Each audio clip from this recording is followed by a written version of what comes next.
Lo leemos, Hebreos capítulo 6, versículo 13 al 20. Porque cuando Dios hizo la promesa a Abraham, no pudiendo jurar por otro mayor, juró por sí mismo, diciendo: de cierto te bendeciré y te multiplicaré grandemente. Y habiendo esperado alcanzó la promesa. O sea que las promesas se alcanzan porque los hombres ciertamente juran por uno mayor que ellos, y para ellos el fin de toda controversia es el juramento para confirmación.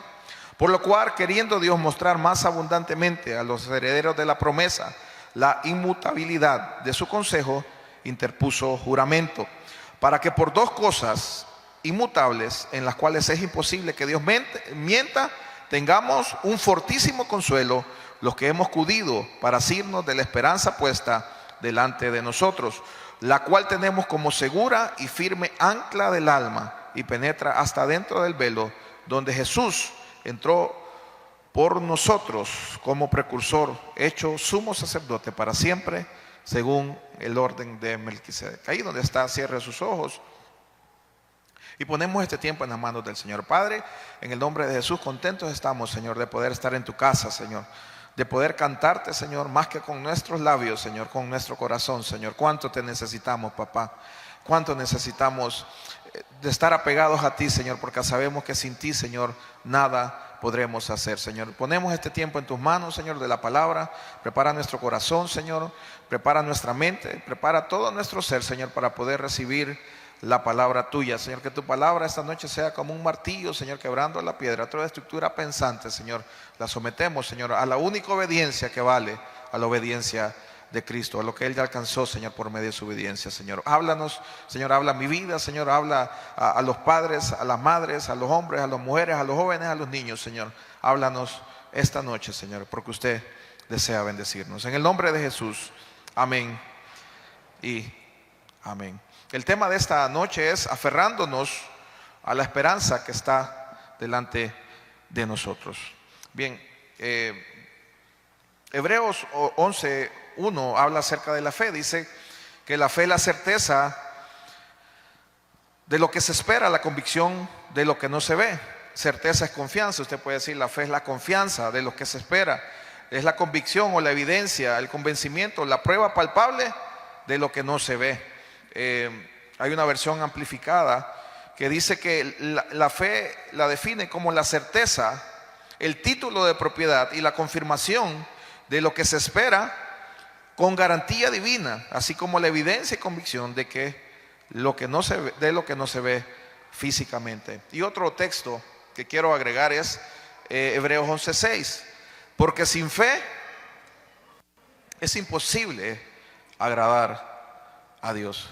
Recuerda a la mujer del flujo de sangre que dice que ella se acercó por detrás, postrada en el suelo, y tocó el borde del manto del Señor. Al sentir Jesús que la tocó, Jesús se voltea y le dice: tu fe te ha salvado, ve en paz. Y yo quiero que note algo, le dijo tu fe, no le dijo mi poder, aunque el poder de Dios está involucrado, pero fue la fe de esa mujer por la cual ella pudo recibir no solo sanidad, sino que salvación para su alma. La fe, recuerde, es la certeza de lo que se espera, la convicción de lo que no se ve. Y una de las cosas que yo quiero hablar esta noche, porque la palabra de Dios nos da luz de eso, hablando de fe, hablando de certeza, hablando de esperanza, hablando de que Dios nos ha dado su palabra, y dice que su palabra es como un ancla que nos da seguridad y certeza, que en medio de todo lo que pasamos, usted está pasando procesos, pero usted viene y escucha las promesas de Dios. Y las promesas de Dios yo le he definido aquí como el deseo de Dios por hacernos bien. Las promesas de Dios es el deseo de nuestro Padre, de nuestro Creador, de hacernos bien. La cosa es que nosotros queremos resolver ya, ¿verdad? Cuando tenemos un problema queremos que Dios se manifieste de una forma inmediata. Nos falta la paciencia, pero la paciencia es un fruto del Espíritu. Entonces venimos a la iglesia, escuchamos lo que Dios puede hacer, el deseo de Dios, cuál es el deseo de Dios para nuestra vida, para lo que tanto nosotros ocupamos, y también decimos que la fe provoca a Dios, pero la fe viene por el oír palabra de Dios. Pero en medio de todo lo que estamos pasando, mucha gente se nos acerca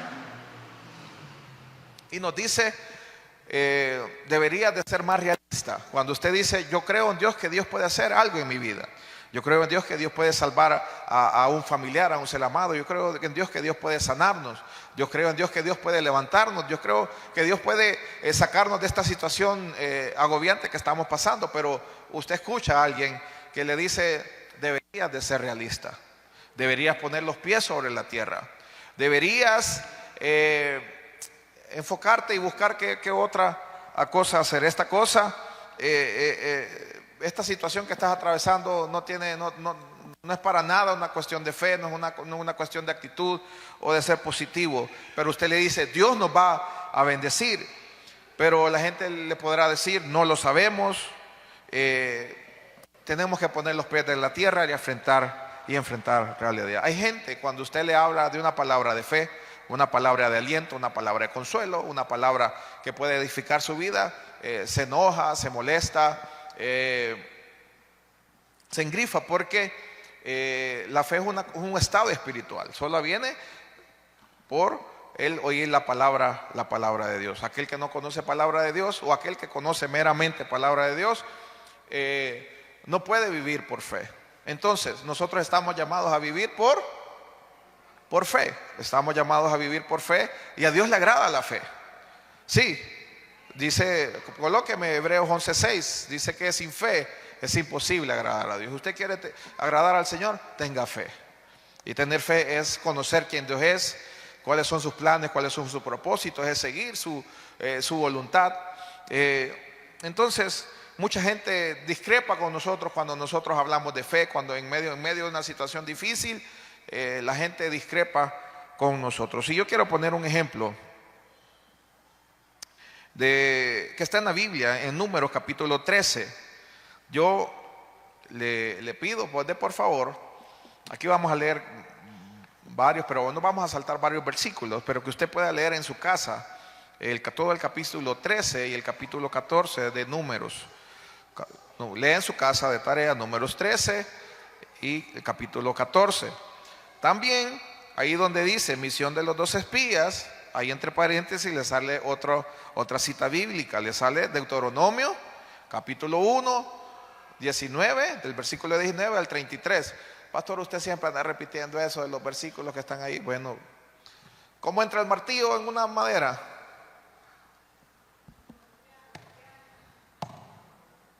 Cuando yo le digo, hermano, traiga Biblia, hermano, traiga libreta, mire todos los cultos, el pastor otra vez con lo mismo. ¿Cómo entra el clavo? Solamente así. Entonces, yo la hago a veces de martillo, ¿verdad? Golpeando el martillo. Porque solamente en la palabra es un estado espiritual, y solamente en ese estado espiritual vamos a recibir todo lo que Dios tiene preparado para nosotros. Versículo 1 del capítulo 13 dice: Jehová habló a Moisés diciendo: envía tú hombres que reconozcan la tierra de Canaán, la cual yo doy a los hijos de Israel. Yo quiero que subraye ese versículo 2, porque aquí es Dios hablándole a Moisés y le da instrucciones. Envía tú hombres que reconozcan la tierra de Canaán, la cual yo doy a los hijos de Israel. No dice yo voy a dar a los hijos de Israel, dice yo doy. De cada tribu de tus padres enviaréis un varón, cada uno príncipe entre ellos. Y Moisés los envió desde el desierto de Parán, conforme a la palabra de Jehová, y todos aquellos varones eran príncipes de los hijos de Israel. Ahora saltamos al versículo 17. Usted lee lo otro, lo lee en su casa. Los envió pues Moisés a reconocer la tierra de Canaán, diciéndoles, y yo quiero que ahí usted que tiene la Biblia, usted pueda ver la instrucción que dio Dios y la instrucción que da Moisés. La instrucción que dio Dios dice: envía a los hombres que reconozcan la tierra, punto. Y le dice que envíe, que de cada tribu envíe un varón. Pero la instrucción de Moisés dice en el verso 17: subid de aquí al Neguet y subid al monte y observad la tierra como es, y el pueblo que la habita, si es fuerte o débil, si es poco o numeroso, como es la tierra habitada, si es buena o mala. ¿Y cómo son las ciudades habitadas? Si son campamentos o plazas fortificadas. ¿Y cómo es el terreno? Si es fértil o estéril. Si en él hay árboles o no. Esforzaos y tomad del fruto del país. Y era el tiempo de las primeras uvas. Entonces, los 12 espías representaban cada una de las 12 tribus de Israel. Y Moisés los envió para que pudieran explorar la tierra, para que la reconocieran. Pero cuando regresaron, muchos dijeron que sí, la tierra era buena. Y entre los 12 que regresaron, habían 2 que venían con un palo, uno por delante y el otro por atrás, donde cargaban un racimo de uva. Ya se puede usted imaginar qué tamaño de racimo era. Entonces, ellos estaban confirmando que era cierto, que la tierra fluye leche y miel. Y miren la recompensa. Yo creo que usted se imagina aquellos 2 cargando aquel racimo de uvas. Esta es la recompensa de la tierra. Miren la cosecha, es enorme. Si es cierto lo que Dios ha dicho. Verso 21. Y ellos subieron y reconocieron la tierra desde el desierto de Zin hasta Rehob, y entraron en Hamat, y subieron al Neguet y vinieron hasta Hebrón, y ahí estaban Ahimán, Sesai y Talmai, hijos de Anac. Hebrón fue edificada 7 años antes que Zoán en Egipto. Y llegaron hasta el arroyo de Escol, y de ahí cortaron un sarmiento con un racimo de uvas, el cual trajeron 2 en un palo, de las granadas y de los higos. Y se llamó aquel lugar Valle de Escol por el racimo que cortaron ahí, de ahí los hijos de Israel. Bien, verso 25. Volvieron a reconocer la tierra al fin de 40 días. Subraya ahí esa palabra, esos días, 40 días. Y anduvieron y vinieron a Moisés y a Aarón y a toda la congregación de los hijos de Israel en el desierto de Parán, en Cades, y dieron la información a ellos y a toda la congregación, y les mostraron el fruto de la tierra y les contaron. Estas son palabras de los 12 que regresaron. Nosotros llegamos a la tierra a la cual nos enviaste, la que ciertamente fluye leche y miel, y este es el fruto de ella. Mas el pueblo que habita en aquella tierra es fuerte, las ciudades muy grandes y fortificadas. Y también vimos ahí a los hijos de Anac. Amalek habita en el Nebet, y el Eteo y el Jebuseo y el Amorreo habitan en el monte, y el Cananeo habita junto al mar, a la ribera del Jordán. Verso 30. Entonces Caleb hizo callar al pueblo delante de Moisés y dijo: subamos luego y tomemos posesión de ella, porque más podremos nosotros que ellos.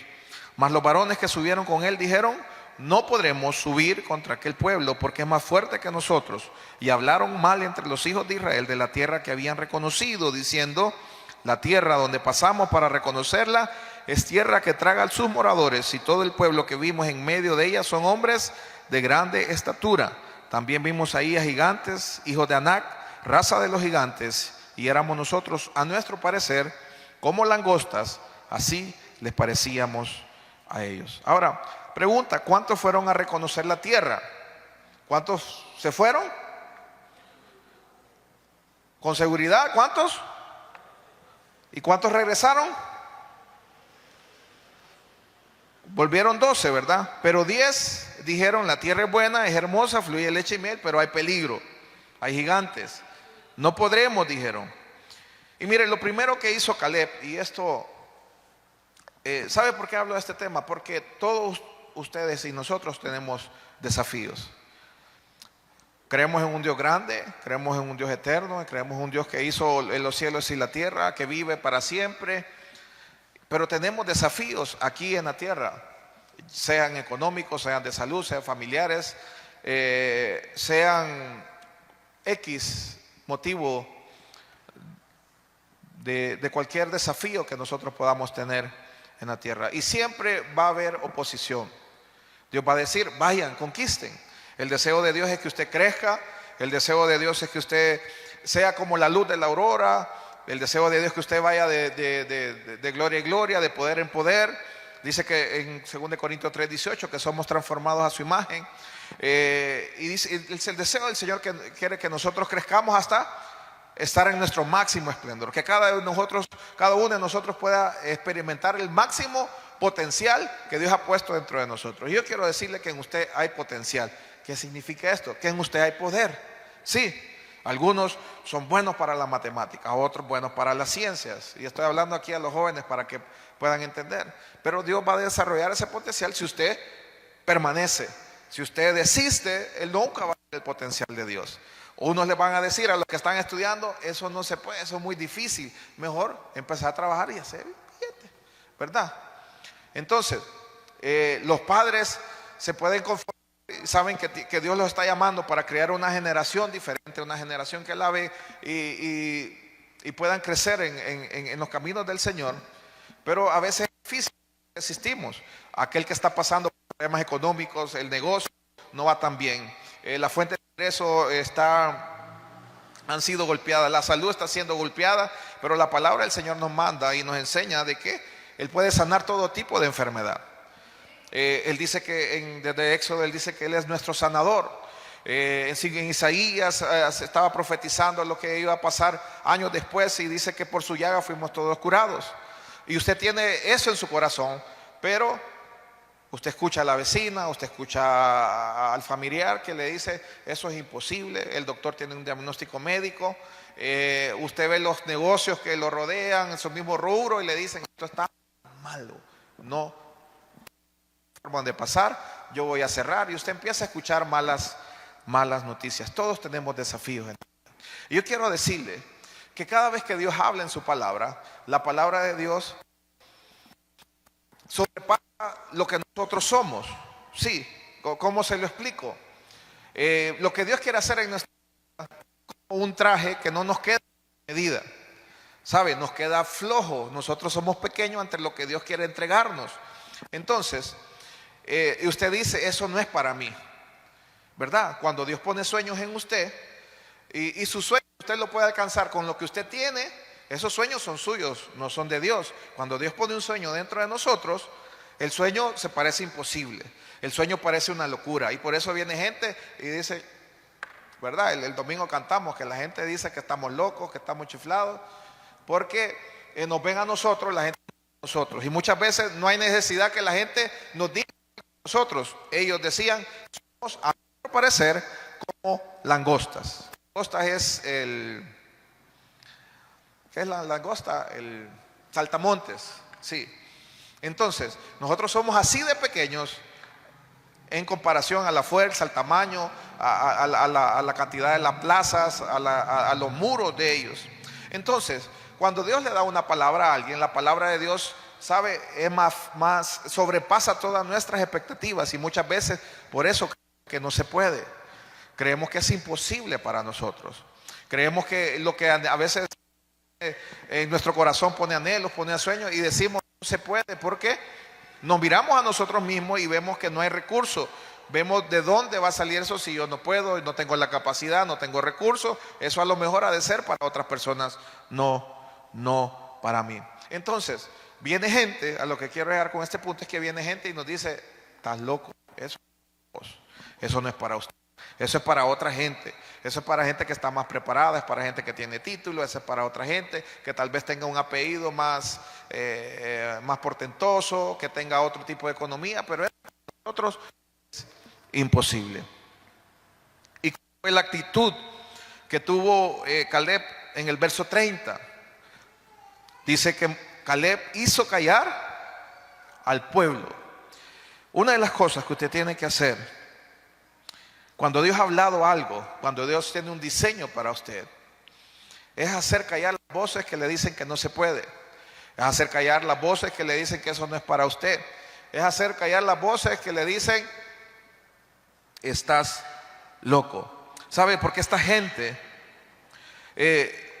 los hace callar, porque Caleb se dio cuenta que la gente estaba desfalleciendo y estaba perdiendo la fe. Y yo quiero que entienda esto. Se reúne toda la congregación del pueblo y estos dos empiezan a dar el informe, pero 10 dijeron que si era cierto lo que Dios había dicho, y estaba la prueba, estaba el fruto de la uva, pero dijeron, no puede, nos van a destrozar. Ahí hay gigantes, las fortalezas son muy altas, son muy gruesas, pero hubieron dos que dijeron, vamos, subamos, que nosotros podemos más que ellos, porque Dios está con nosotros. Entonces, lo que estaban diciendo, hey, mejor, lo que estaba diciendo Caleb, era mejor quédense con la boca cerrada. Porque si Dios dijo algo que iba a hacer en nuestra vida, Dios así lo va a cumplir. Y Moisés y Caleb hizo callar las voces de los incrédulos. Le digo esto porque es hora que usted y yo callemos la boca de aquellos que nos rodean, que son incrédulos, que no tienen fe en el Señor, o probablemente dicen tener fe, pero no han creído lo que Dios ha dicho acerca de ellos. El Señor le dio una orden a ellos. No se la dio en este capítulo, se la dio desde el capítulo 2 de Éxodo. Desde el capítulo 3, cuando llama a Moisés y le dice que su pueblo está oprimido, que sus exactores los están oprimiendo fuertemente y que necesitaba que él los fuera a sacar para llevarlos a una tierra que era buena, ancha, donde fluía la leche y la miel. Yo quiero que note algo. El Señor nunca le dijo, porque eso es hablar con fe.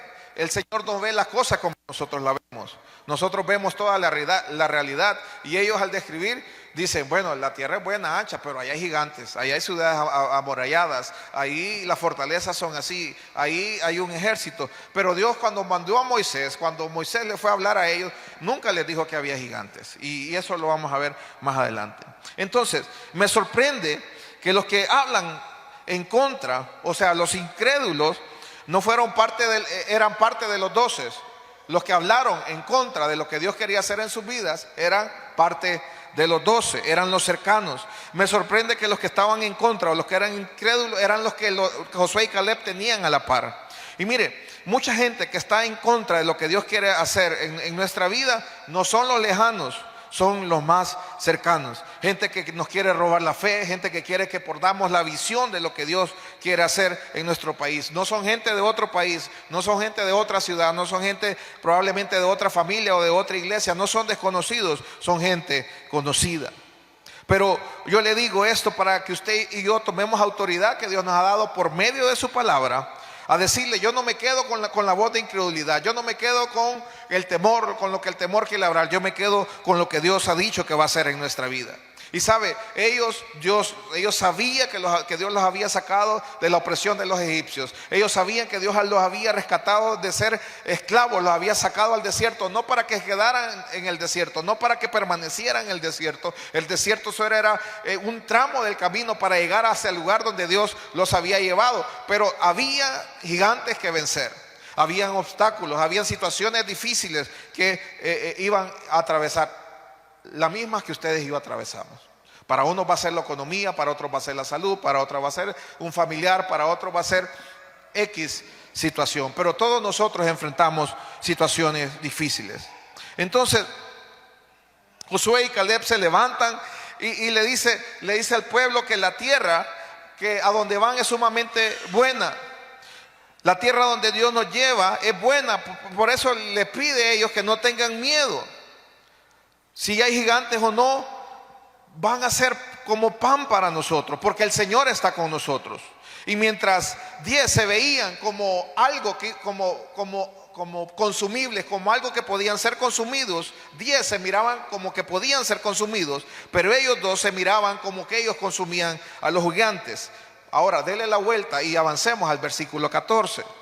Siempre le pido, lea lo más despacio en su casa, para que le pueda extraer toda la riqueza a la lectura. El capítulo 14, versículo 1 dice: entonces toda la congregación gritó y dio voces, y el pueblo lloró aquella noche, y se quejaron contra Moisés y contra Aarón, todos los hijos de Aarón, y les dijo toda la multitud: ojalá muriéramos en la tierra de Egipto, o en este desierto, ojalá muriéramos. ¿Y por qué nos trae Jehová a esta tierra para caer a espada, y a nuestras mujeres y nuestros hijos sean por presa? ¿No sería mejor volvernos a Egipto? Verso 4. Y decía el uno al otro: designemos un capitán y volvamos a Egipto. Entonces Moisés y Aarón se postraron sobre sus rostros delante de toda la multitud de la congregación de los hijos de Israel. Y Josué, hijo de Nun, y Caleb, hijo de Jefone, que eran los que habían reconocido la tierra, rompieron sus vestidos y hablaron a toda la congregación de los hijos de Israel, diciendo: la tierra donde pasamos para reconocerla es tierra en gran manera buena.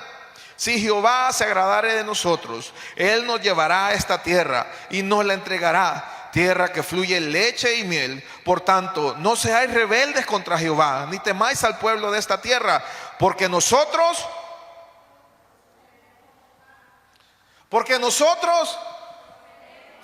ay Dios mío, si nos escucharan nuestros adversarios se ríen.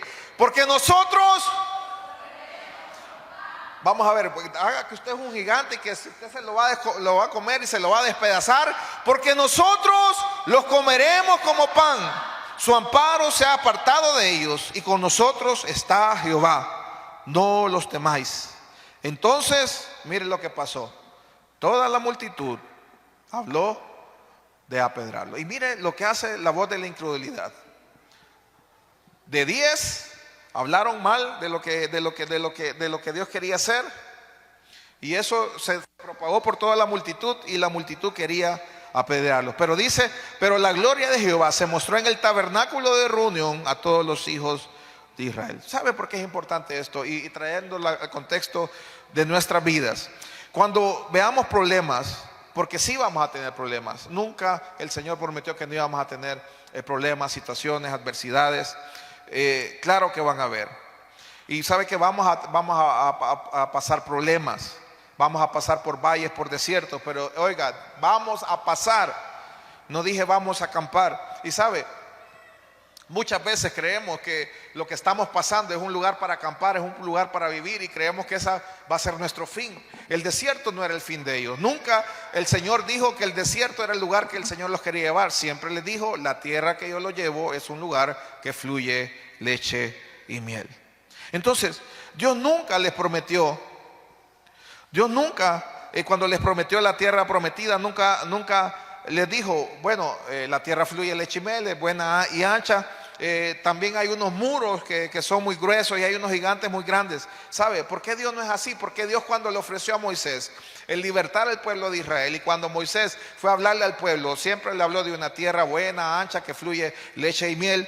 Nunca le habló de gigantes, nunca le habló de murallas, nunca le habló de ejércitos, nunca. ¿Por qué? Porque Dios no es como nosotros. Dios es un Dios de fe. Él nunca le mencionó los gigantes o los muros. Y la pregunta es, ¿qué son los muros ante Dios? Mire, para Dios los muros y los gigantes eran una cosa insignificante. ¿Qué son los muros ante Dios? Y yo quiero llevarlos 40 años después. ¿Qué pasó con esos muros?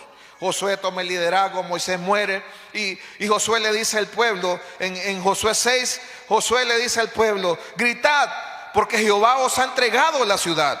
Eso está en Josué 6:16. Pero en el 20 dice, entonces el pueblo gritó, y los sacerdotes tocaron las bocinas, y aconteció que cuando el pueblo hubo oído el sonido de la bocina, gritó con gran vocerío, y el muro se derrumbó. El pueblo subió luego a la ciudad, cada uno derecho hacia adelante, y la tomaron.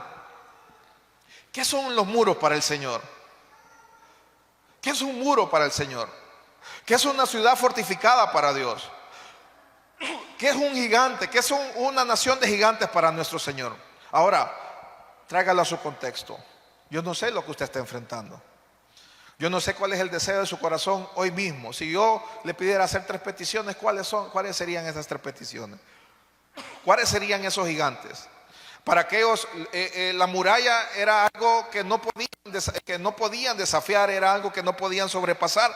Pero ¿qué es para Dios los muros? ¿Qué es para Dios los gigantes? ¿Qué es para Dios los ejércitos? Dice que los muros se desplomaron. ¿Sabe? Ni siquiera los tuvieron que tocar, ni siquiera los soplaron. Ellos solamente gritaron, y ¿sabe qué? Los muros se desplomaron. ¿Sabe? Esos mismos muros eran por los que se estaban quejando en el capítulo 13 y 14 de Números. Y mire, en lugar de usted verse como presa, como algo que puede ser consumido, ya sea por la enfermedad, ya sea por la economía, porque el enemigo se está metiendo con un miembro de su familia, y usted piensa que va a ser consumido por eso, ¿sabe? Ese es el problema de nosotros, que pensamos que somos presa de lo que estamos atravesando. Pensamos que la situación económica es más grande y que nos va a devorar, que la situación económica los va a destruir, que la enfermedad va a acabar con nuestra salud, va a acabar con nuestra vida, que el enemigo se va a robar todos los nuestros. Y ese es el problema para nosotros. Cuando los problemas, si lo quiere ver así, cuando ellos dicen, ellos son pan para nosotros. Cuando Josué y Caleb se pararon, dice, ellos son pan para nosotros. ¿Sabe? Para nosotros que tenemos al Dios que todo lo puede, al Dios de los ejércitos, al Dios que no ha perdido ninguna batalla. Y mire cómo Dios pelea las batallas por su pueblo. Y en Jericó solo tuvieron que gritar. En Gedeón solamente tuvieron que quebrar un carro, gritar y llevar una linterna. ¿Ve por qué se necesita fe? ¿Ve por qué se necesita estar conectado a un estado espiritual que en la carne no lo podemos entender? En la carne la incredulidad nos gana y decimos automáticamente que no se puede. Entonces, ese problema que estamos atravesando, esta situación que está para el frente de nosotros, si lo vemos a la luz de la palabra, para ellos decían, es pan para nosotros. Y ¿sabe qué? El pan nos va a hacer más fuerte. Esa situación, ese adversario que usted tiene adelante, nos va a hacer fuerte. Y ese es el propósito de Dios por medio de lo que pasamos, de la tribulación, de ese problema, de esa adversidad que estamos atravesando, que crezcamos. Porque Dios no quiere que nos quedemos pequeños. Dios quiere que vayamos creciendo de gloria en gloria, de poder en poder, que vayamos como la luz de la aurora hasta adquirir nuestro mayor esplendor. Entonces, le pongo el ejemplo de Josué. La prueba nos fortalece, el adversario nos fortalece porque nosotros podemos con ellos. Josué 14:11, Caleb, ya de 85 años, estaban repartiendo la tierra, Josué, y dice Josué 14:11, todavía estoy tan fuerte como el día que Moisés me envió.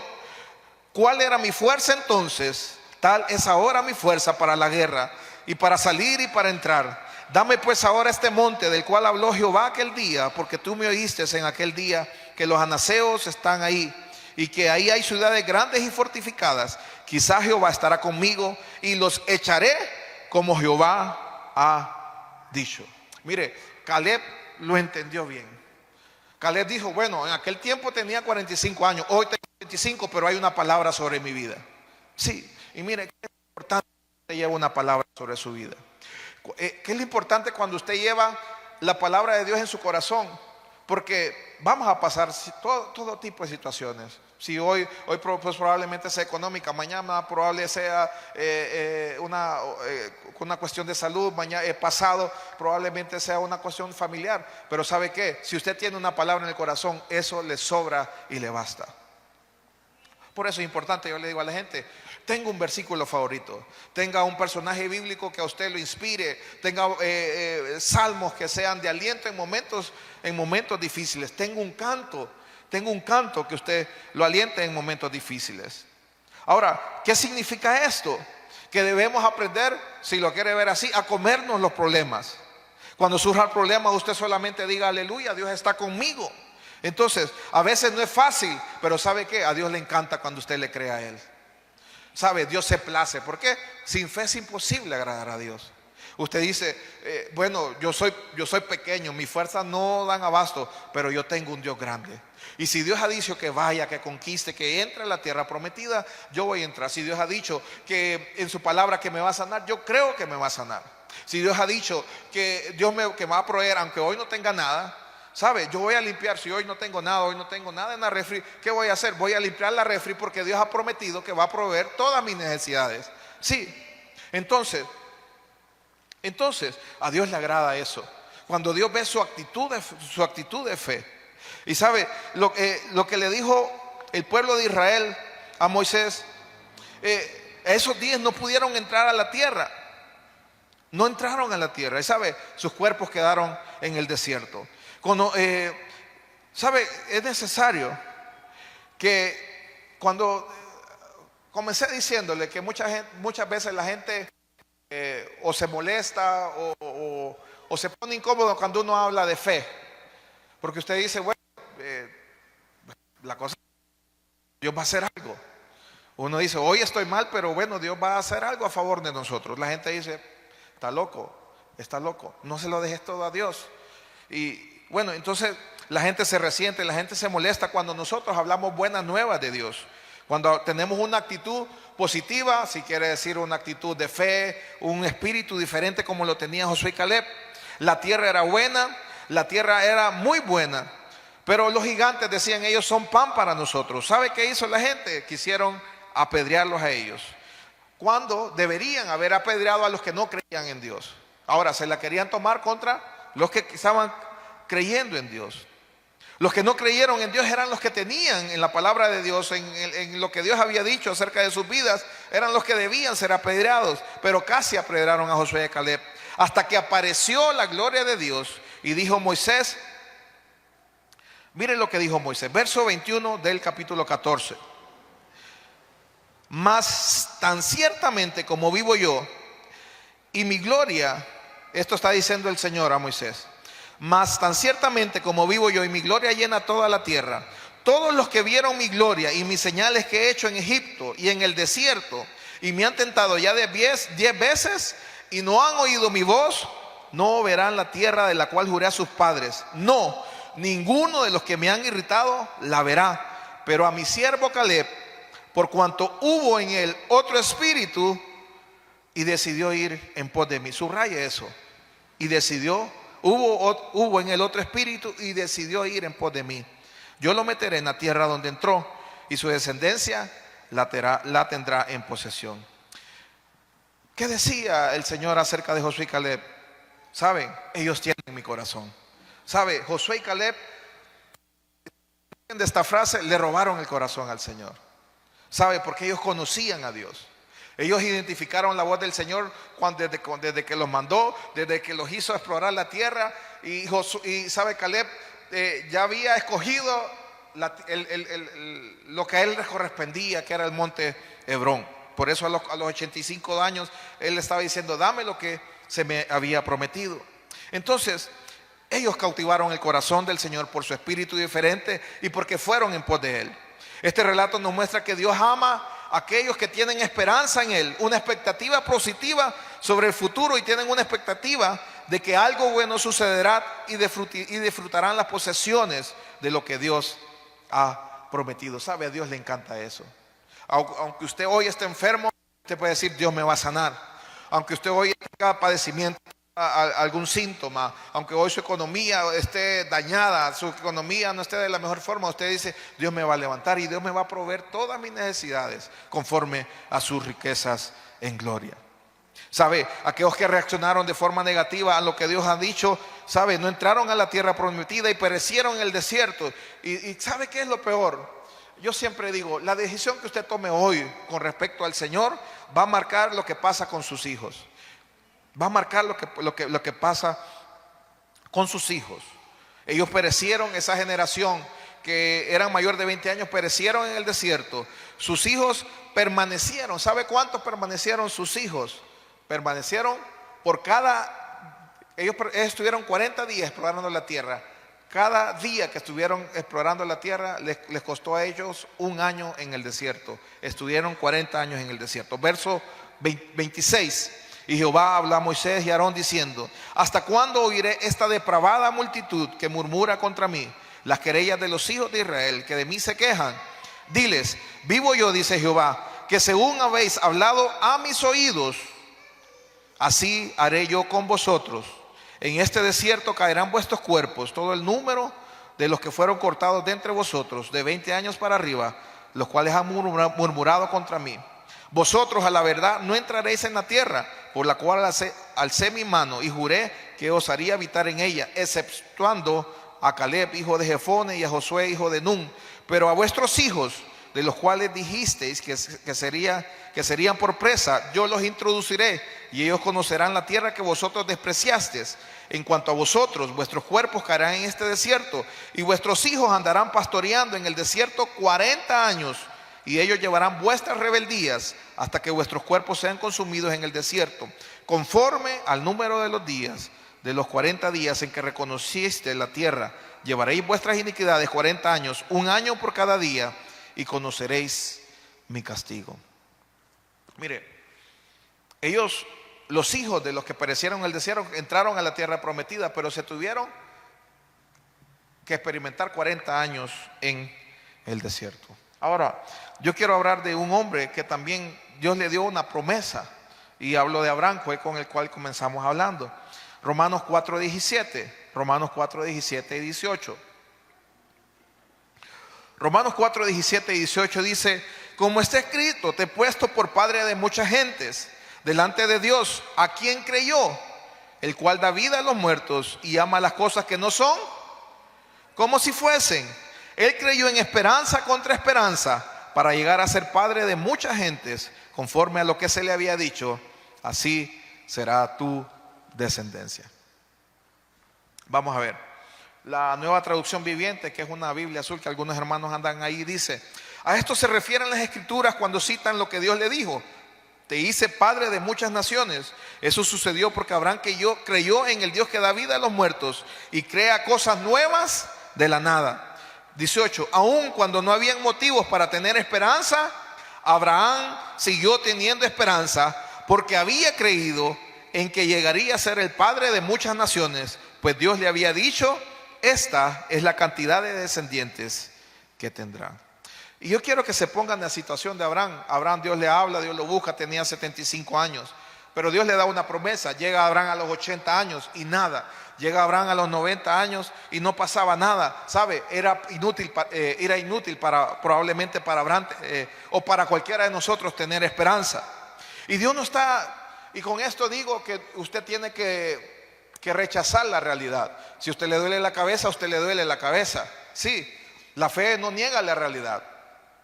La fe la transforma. Entonces, si a usted le duele la cabeza, usted no puede decir: no me duele la cabeza porque yo soy un hombre o una mujer de fe. A usted le duele la cabeza, a usted le duele la cabeza, pero Dios lo va a sanar. Sí, Dios lo va a sanar. La fe no niega la realidad. ¿Sabe? Los hechos muchas veces son contrarios a la esperanza que tenemos. ¿Cuál es la esperanza de un enfermo? En sanarse, pero usted tiene padecimiento, usted tiene dolencias en su cuerpo. Entonces, cuando la realidad se hace latente en nuestra vida, muchas veces no hay razón para la esperanza. Pero Abraham seguía esperando. Esperanza contra esperanza. Abraham, aunque no tenía motivos para tener esperanza. ¿Por qué no tenía motivos para tener esperanza Abraham? Porque cada vez se hacía él más viejo, y su esposa también. La matriz de su esposa estaba seca.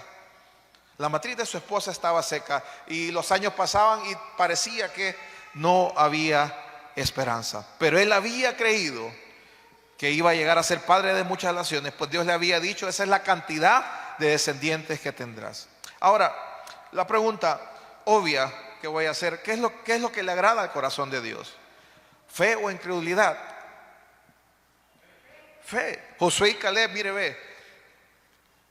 Josué y Caleb vivieron más de 100 años, y todos los demás murieron a una edad más corta.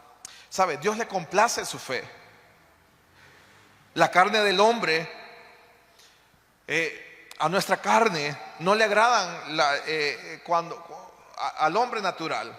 No le agrada a la gente que tiene fe. No le agrada a la gente como Caleb y Josué, que tienen otro espíritu.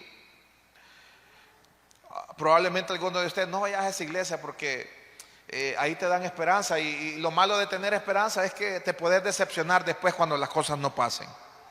Entonces, miren lo que dice acerca de la esperanza Romanos 5:5. Romanos 5:5 dice: la esperanza no avergüenza, porque el amor de Dios ha sido derramado en nuestros corazones por el Espíritu Santo que nos fue dado. La esperanza, iglesia, no lo va a decepcionar. La esperanza que usted tenga en Dios no la va a decepcionar, no le va a avergonzar. La esperanza que usted tenga en usted mismo sí lo puede avergonzar y decepcionar. Porque la esperanza de Dios no nos avergüenza, porque el amor de Dios ha sido derramado en nuestros corazones por el Espíritu Santo que nos fue dado.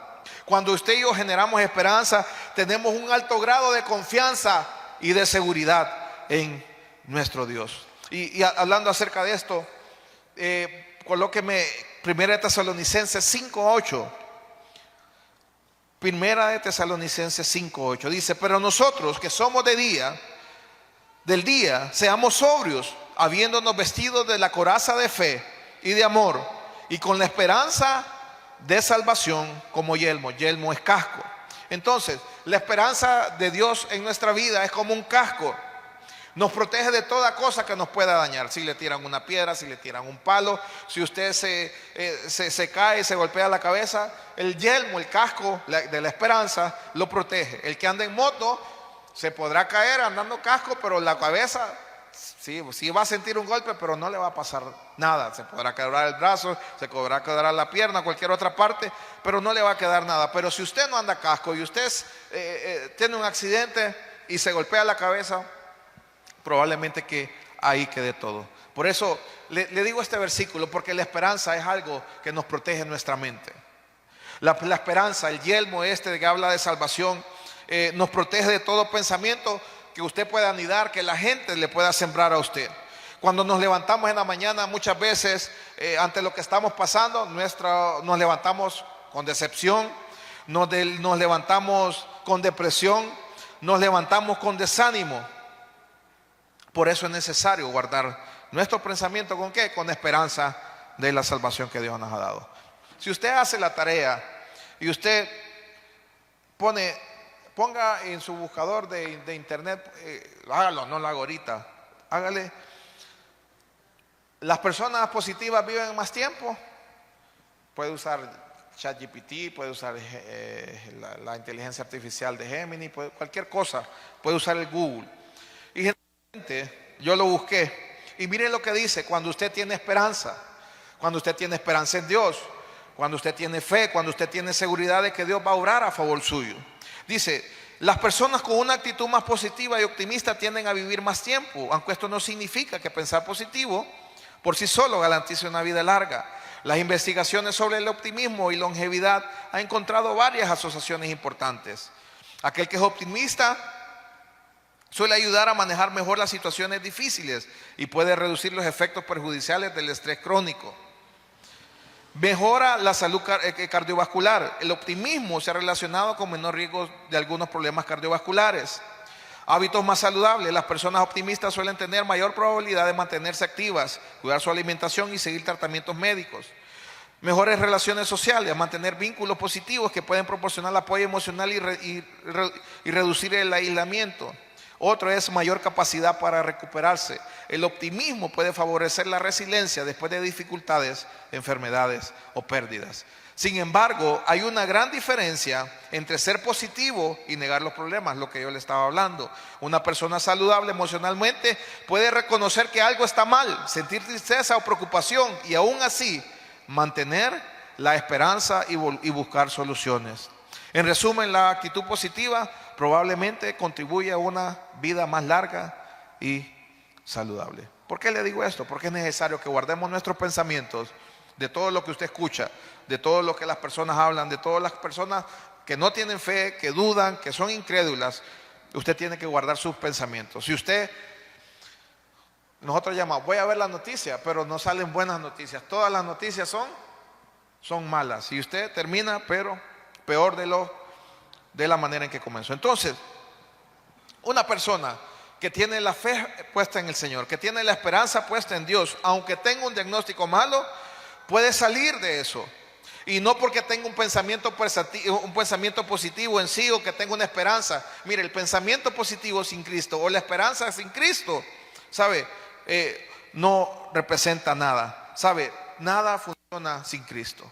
Y le digo esto porque yo puedo tener pensamientos positivos, yo puedo escribir pensamientos positivos en toda la pared de mi casa y yo pensar que me va a ir bien porque estoy pensando de una manera correcta, pero el pensamiento positivo sin Cristo de nada sirve. Separados de mí, nada podéis hacer. Este pensamiento se consigue teniendo una perspectiva bíblica y nos convertimos en gente sobria y estable. La gente por eso muchas veces nos busca, porque saben que nosotros no tenemos una palabra,